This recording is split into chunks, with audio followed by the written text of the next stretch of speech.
দেখুন, চিন্তার চক্র বা দুশ্চিন্তা বা over thinking, specially over thinking এমন একটা প্রবলেম যেটা আমরা অনেকেই সলভ করতে পারি না।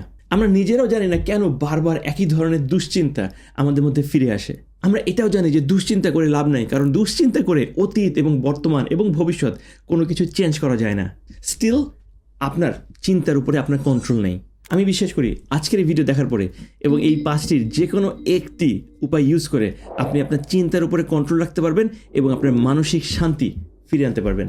দুশ্চিন্তা বা ওভার থিঙ্কিং থেকে বাঁচার প্রথম মেথড হচ্ছে ব্রেক ইউর DMN বা ডিফল্ট মোড নেটওয়ার্ক। আচ্ছা, একটু এক্সপ্লেন করে বলি। আমরা অনেক সময় দিবা স্বপ্নে চলে যাই বা আকাশ কুসুম কল্পনা করি, তখন আমাদের ব্রেনের যে নেটওয়ার্কটা অ্যাক্টিভেট হয় সেটাকে বলে ডিফল্ট মোড নেটওয়ার্ক। অথবা আপনি যখন টিকটকে বা ইনস্টাগ্রামে ফেসবুকে রিল দেখে যাচ্ছেন ঘন্টার পর ঘন্টা, আপনার ডিফল্ট মোড নেটওয়ার্কটা অ্যাক্টিভেট থাকছে। আর ওভার থিঙ্কিংটাও এই নেটওয়ার্কে হয়ে থাকে। আর তাই যখনই আপনি ক্যাচ করছেন যে আপনি ওভার থিঙ্কিং করছেন বা দুশ্চিন্তার একটা চক্রের মধ্যে ঢুকে যাচ্ছেন, আপনাকে সাথে সাথে এই ডিফল্ট মোড নেটওয়ার্কটা ভাঙতে হবে। আর এটা ভাঙার একমাত্র সহজ উপায় হচ্ছে সাডেন ফিজিক্যাল অ্যাক্টিভিটি। আপনি যখনই দেখছেন যে আপনি দুশ্চিন্তার একটা চক্রে ঢুকে যাচ্ছেন, আপনাকে দাঁড়িয়ে যেতে হবে, অথবা লাফালাফি করতে হবে, জাম্পিং জ্যাক বলে যেটাকে, পানি স্প্ল্যাশ করতে হবে আপনার মুখে, সেটাও কাজে দেয়। ইভেন যদি হেয়ার ব্যান্ড থাকে, হেয়ার ব্যান্ড দিয়ে স্ন্যাপ করতে পারেন, অথবা নিজেকে চিমটিও দিতে পারেন। শুনতে খুবই মজা লাগতে পারে, কিন্তু আপনি যখন এই কাজগুলো করছেন, ফিজিক্যাল অ্যাক্টিভিটিগুলো করছেন, তখন আপনার ব্রেন DMN বা ডিফল্ট মোড নেটওয়ার্ক থেকে মোটর কর্টেক্সে শিফট হচ্ছে। এটা একটা কমপ্লিটলি ডিফারেন্ট একটা নেটওয়ার্ক, যেটা আপনার DMN-কে ভাঙতে হেল্প করছে। আর স্টাডিতে বলছে যে আপনি যখন সাডেন কোনো অ্যাক্টিভিটি করেন, ফিজিক্যাল অ্যাক্টিভিটি, তখন আপনার ব্রেন থেকে নরএপিনেফ্রিন এবং ডোপামিন রিলিজ হয়, যেটা আপনার ব্রেনের স্ট্যাটাসকে চেঞ্জ করে দেয়। এবং স্টাডিতে বলছে যে আপনি যদি এরকম ফিজিক্যাল অ্যাক্টিভিটির মাধ্যমে এই DMN-কে ভাঙতে পারেন, তাহলে 2 সপ্তাহের মধ্যে আপনার দুশ্চিন্তা এবং ওভার থিঙ্কিংয়ের যে প্রবলেম সেটা সলভ হয়ে যাবে। এখন দুশ্চিন্তা বা ওভার থিঙ্কিং থেকে বাঁচার দ্বিতীয় যে উপায়, সেটা হচ্ছে কগনিটিভ ডিফিউশন। যদি সহজ করে বলি, নিজের চিন্তাকে নিজের সত্তা থেকে আলাদা করা। জিনিসটা হয়তো আরেকটু কঠিন হয়ে গেল, এটা আরও সহজ করে বলছি। ধরুন আপনি রাত্রেবেলা কোনো একটা মুভি দেখছেন, কোনো একটা ভয়ের মুভি, এবং সেই এনভায়রনমেন্টটাকে আরও ভীত করার জন্য আপনি হয়তো সব দরজা জানলা বন্ধ করে দিয়েছেন, লাইট অফ করে দিয়েছেন, এবং মুভিটা দেখছেন যেটা খুবই হরর একটা মুভি। যখন আপনি মুভির মধ্যে রয়েছেন, তখন কিন্তু মনে হচ্ছে যে ভয়ঙ্কর একটা জিনিস ঘটছে, কিন্তু মুভিটা শেষ হওয়ার পরপরই যখন আপনি লাইট জ্বালাচ্ছেন, আপনি দেখছেন যে না, আপনার যে অনুভূতি ছিল ভয়ের, সেটা আসলে মুভির সাথে জড়িত। আপনি আসলে প্রেজেন্ট এনভায়রনমেন্টে আছেন, এখানে ভয়ের কিছু নেই। কগনিটিভ ডিফিউশনটাও অনেকটা এরকম, যে আপনার চিন্তাকে আপনার নিজের সত্তা থেকে আলাদা করা। জিনিসটা এরকম যে আপনি আপনাকে বলছেন যে আমি ভালো ছাত্র না, আমি একটা স্টুপিড, আমি একটা গাধা, আমার দ্বারা কোনো কাজ হবে না, ভার্সেস আপনার চিন্তা আপনাকে এটা কনভিন্স করতে বাধ্য করছে যে আপনি ভালো না, আপনি স্টুপিড, আপনি গাধা, আপনাকে দ্বারা কোনো কাজ হবে না। আর নো, আপনি এটা বুঝতে পারছেন কিনা, দুইটা কিন্তু দুই জিনিস। এক হচ্ছে আপনি আপনাকে লেবেল করছেন যে আপনি ভালো না, আরেকটা হচ্ছে আপনার চিন্তা আপনাকে লেবেল করছে যে আপনি ভালো না।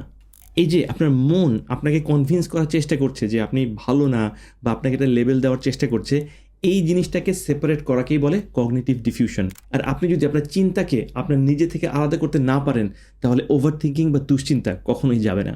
যখনই আপনার দুশ্চিন্তা বা ওভার থিঙ্কিং চলে আসছে, তখন এই প্রোটোকলটা ইউজ করতে পারেন, যেটা সবসময় কাজে লাগবে, যেটা আপনাকে আপনার চিন্তা থেকে আলাদা করতে হেল্প করবে। যখনই আপনার চিন্তা আপনাকে গ্রাস করে ফেলার চেষ্টা করছে, আপনি লিখবেন নাম্বার 1, আমার মন আমাকে কনভিন্স করার চেষ্টা করছে যে ব্ল্যাঙ্ক। এখানে লিখবেন যেটাই হোক, যে আমার মন আমাকে কনভিন্স করার চেষ্টা করছে যে আমি পরীক্ষায় ফেল করব, আমার মন আমাকে কনভিন্স করার চেষ্টা করছে যে আমি এই প্রেজেন্টেশনে ভালো করব না। এটা আপনাকে আপনার চিন্তা থেকে আলাদা করবে। এখানে কিন্তু আপনি বলছেন না যে আপনি পরীক্ষায় ভালো করবেন না, আপনি প্রেজেন্টেশনে খারাপ করবেন, আপনার মন আপনাকে কনভিন্স করার চেষ্টা করছে।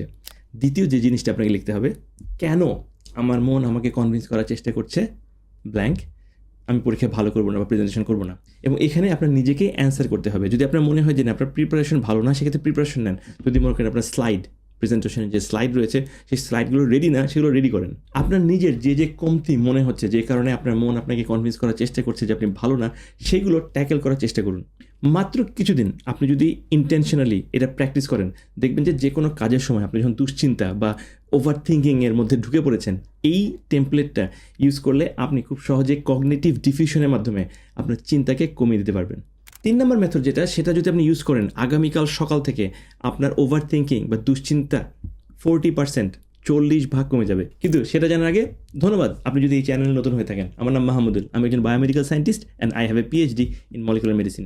এই চ্যানেলে আমি প্রত্যেক সপ্তাহে সায়েন্স বেসড হেলথ এবং প্রোডাক্টিভিটি হ্যাকস এর ভিডিওগুলো পোস্ট করি। আপনি যদি লেটেস্ট প্রোডাক্টিভিটি হ্যাকস এবং টিপস সম্বন্ধে জানতে চান, আশা করি আমার অন্য ভিডিওগুলো আপনার ভালো লাগবে।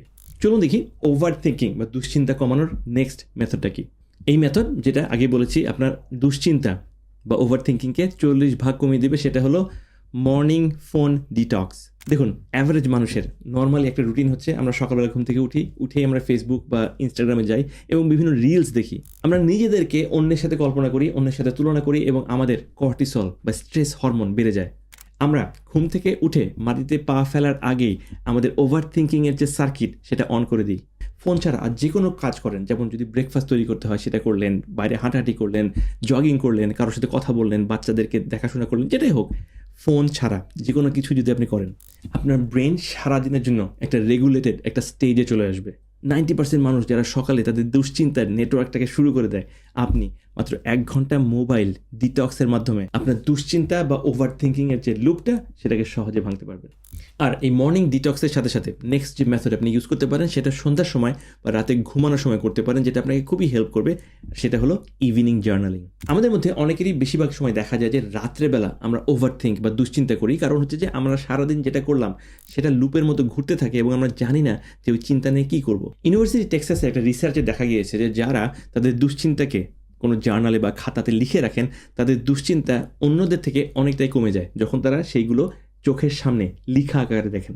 কারণ লিখে একটা সমস্যাকে যদি সামনে তুলে ধরা যায়, তাহলে সেই সমস্যাগুলো এত কঠিন মনে হয় না এবং সেই লুপটা সহজে ভেঙে যায়। সেক্ষেত্রে সারাদিনে আপনি যে প্রবলেমগুলো হয়েছে, কেন হয়েছে, এখান থেকে কীভাবে বাঁচা যায় বা আপনি কী স্টেপ নিতে পারতেন এইগুলো থেকে এটা লিখে রাখতে পারেন।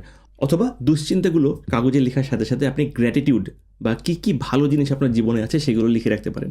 যে আজকে বেঁচে আছেন, ঠিকমতো শ্বাস নিতে পারছেন, আপনার ফ্যামিলি ভালো আছে, আপনার একটা জব রয়েছে, যেটাই হোক, জীবনে যা যা বিষয়ে আপনি খুশি সেগুলো লিখে রাখতে পারেন। এই গ্র্যাটিটিউড জার্নাল আপনাকে একটা পার্সপেক্টিভ দিবে যে এই মুহূর্তে, এই প্রেজেন্ট মোমেন্টে, এই বর্তমানে আপনার কী কী জিনিস ভালো রয়েছে, যেটা আপনার দুশ্চিন্তা কমানোতে অনেকটাই হেল্প করবে। এবং ফাইনালি আমরা সবাই জানি এই দুশ্চিন্তা বা ওভার থিঙ্কিং আমাদের স্ট্রেস লেভেল বাড়িয়ে দেয়, মানে আমাদের স্ট্রেস হরমোন কর্টিসল বেড়ে যায়।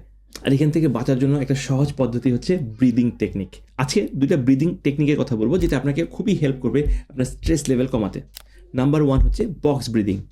এই বক্স ব্রিদিং আমি অনেক জায়গায় বলেছি। এই বক্স ব্রিদিং আপনার প্যারাসিম্প্যাথেটিক নার্ভাস সিস্টেমকে অ্যাক্টিভেট করবে, যেটা আপনাকে রেস্ট এবং ডাইজেস্ট মুডে নিয়ে যাবে এবং আপনাকে শান্ত করবে। আর এই বক্স ব্রিদিং হচ্ছে 4 সেকেন্ড শ্বাস নেওয়া, 4 সেকেন্ড ধরে রাখা, 4 সেকেন্ড নিঃশ্বাস ছাড়া, 4 সেকেন্ড ধরে রাখা। এই বক্স ব্রিদিং যদি 3-4 বার করেন, দেখবেন যে আপনি নিজেকে অনেক কাম বা শান্ত অনুভব করছেন। সেই সাথে সাথে স্ট্যানফোর্ড ইউনিভার্সিটির প্রফেসর অ্যান্ড্রু হুবারম্যান একটি ব্রিদিং টেকনিকের কথা বলেছেন, যেটাকে বলা হয় ফিজিওলজিক্যাল সাই। তো অ্যান্ড্রু হুবারম্যানের এই টেকনিকটা এরকম যে আপনাকে 2টো শ্বাস নিতে হবে, একটা বড়, একটা ছোট, এবং আস্তে আস্তে ছাড়তে হবে। আপনাকে দেখিয়ে দিই, জিনিসটা এরকম।